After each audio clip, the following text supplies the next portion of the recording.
I've been a faculty member in the College of Environment and Design for over 20 years, teaching a variety of courses such as hand graphics, computer graphics, residential and mixed-use studio, applied engineering, and plants of the South, primarily in the undergraduate landscape architecture program.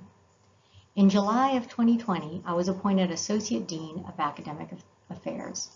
I was thrilled and honored to be the first female Associate Dean of Academic Affairs and excited to be overseeing our Bachelor and Master program in Landscape Architecture, our Masters of Historic Preservation, a Master of Urban Planning and Design, and a PhD program in Urban Planning and Design with over 300 students in various buildings across the University of Georgia campus. In March of 2021, the University of Georgia was on spring break when news came out that we were not supposed to return to campus due to the spread of COVID. All but essential workers were allowed on campus. Dorms, dining halls, athletic facilities, research labs, and buildings were closed, and students were asked to not return to campus from spring break. We quickly realized COVID was impacting our lives in many ways. And moving forward was going to take some innovation and creative thinking. The race was on to learn new technologies and provide equipment to pivot instructional methods from face-to-face to entirely virtual. Administrators organized small groups of students to return to campus to get materials left in classrooms and in lockers. University leaders sent out messages of patience and assistance.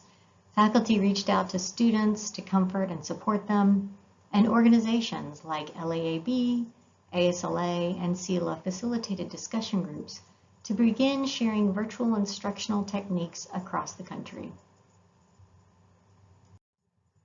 Even with numerous resources, faculty were challenged to flip their classrooms to a completely virtual format.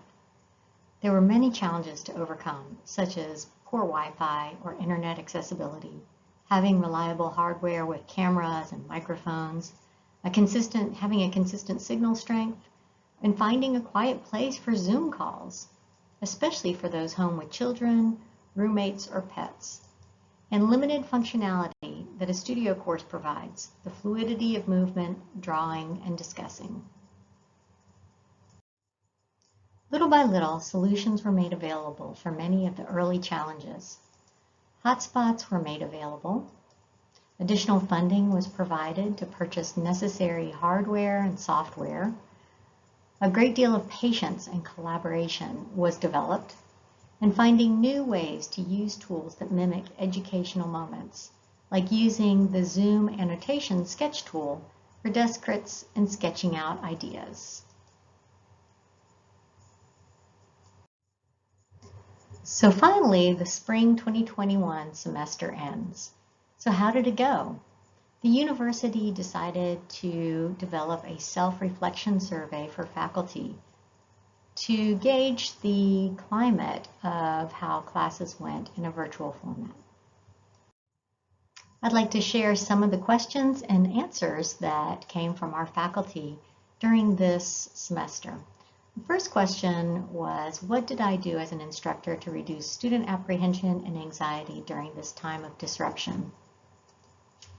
So some of the faculty responded, in order to reduce student anxiety, I began educating myself on online teaching pedagogies, taking lessons learned from others, and research-based strategies.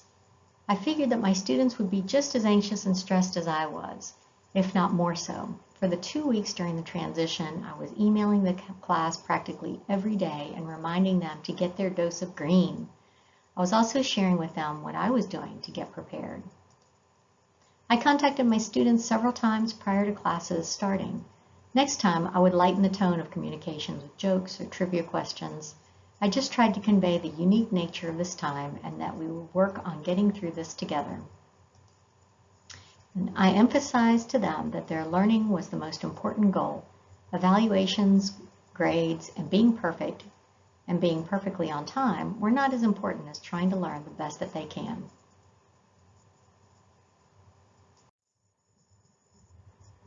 The next question was, which course modifications were most or least successful in terms of my ability to A, maintain student engagement in their learning? So again, some of the faculty answered in different ways. I don't think anybody should overlook the inordinate amount of additional time that it took to individually work with students more often than class met, to make sure they're engaged, had a clear understanding of expectations, etc. What were most and least successful in terms of my ability to B, effectively identify student progress and barriers to learning along the way. I was amazed how complex my students' lives are. The idea that all of them went home to a happy nuclear family turned out to be a grand myth. A few of them actually came back to Athens to live because the home situation was untenable. The only way to work through that was to stay in constant communication with them. And C, effectively assess student learning for their final grade. I was already marking up their projects with comments in Adobe Acrobat and returning them through eLearning Commons assignments. So online grading and feedback were already in place. The next question was, what unexpected student, instructor, and/or TA needs did I encounter? And what did I learn from those experiences? Setting up Zoom meetings is clunky, and when doing so many, it adds a lot of time confirming, inviting, etc. But the markup shared screen feature in Zoom is great. I added a Prove You're Getting Daily Sunshine assignment when I realized that international students in particular were self-confining to their rooms. Prior to classes resuming, one of my grad students did not have the required software to execute parts of the assignment. So I advised her to contact the graduate school and the university technology services for assistance. And bandwidth on my end was often an issue. Sometimes the problem was on the student's end. The next university question was, given my students' experience in my course this semester, what adjustments or special considerations should be made for future courses? For example, is there an anticipated impact on student readiness for the next course in a specific sequence? Like so many things, the net effect seems to be to polarize the students. I felt that the good ones got further than they normally would, and the weak ones were able to hide out of sight more than they usually would. It's very hard to be the iron fist in the velvet glove remotely. Perhaps communicating the backup plan in advance, or at least letting them know that a backup plan exists, and generally what it might be like.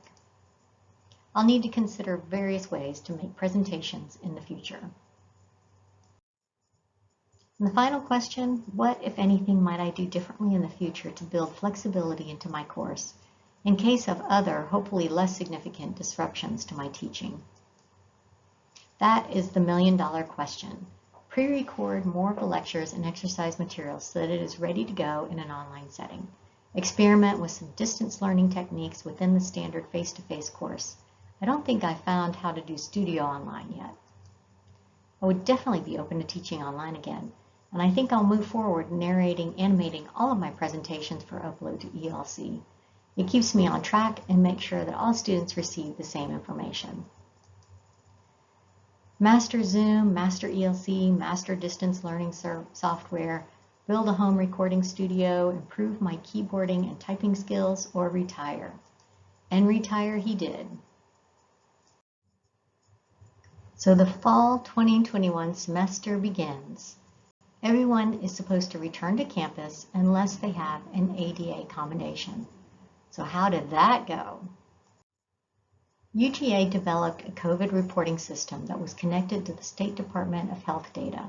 It also notified faculty of student reports of positive cases and identified safety measures for the student and a safe return date.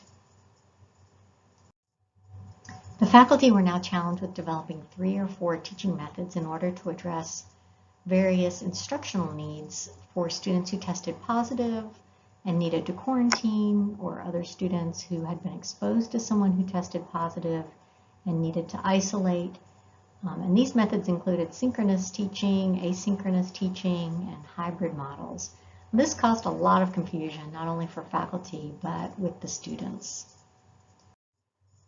The University of Georgia sent out another survey to the students in the fall of 21 in order to gauge the student sentiments of teaching effectiveness for that semester.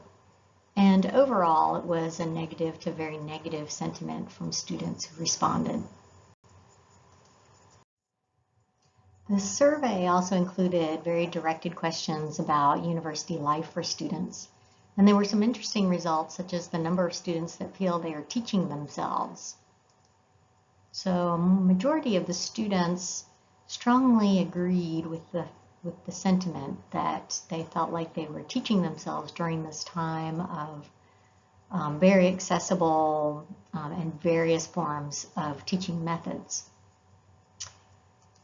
And the other one that was interesting was the students felt like they were struggling in one or more classes. The majority of the students who responded to the survey felt like they agree or strongly agree. Again, probably related to trying to accommodate so many different versions of teaching and learning in a semester that was very, very impacted by COVID and testing positive for COVID and exposure to COVID. We were very fortunate to receive about $100,000 in funding to update our technologies. And I'm happy to say that we are now back face-to-face in all of our classes. Attendance policies have been reinstated. And we're experiencing the vibrancy and the life that the studio culture and a university and academic setting provide. Reflecting back over the last 2 years and the impact of COVID on design education, I look forward to new technologies that have been developed in order to meet various methods for teaching and learning. I see some of these new methods as a way to reach out to communities and students that we haven't been able to reach, and hope that the landscape architecture and other design professions continue to explore ways of teaching new design education in a virtual world.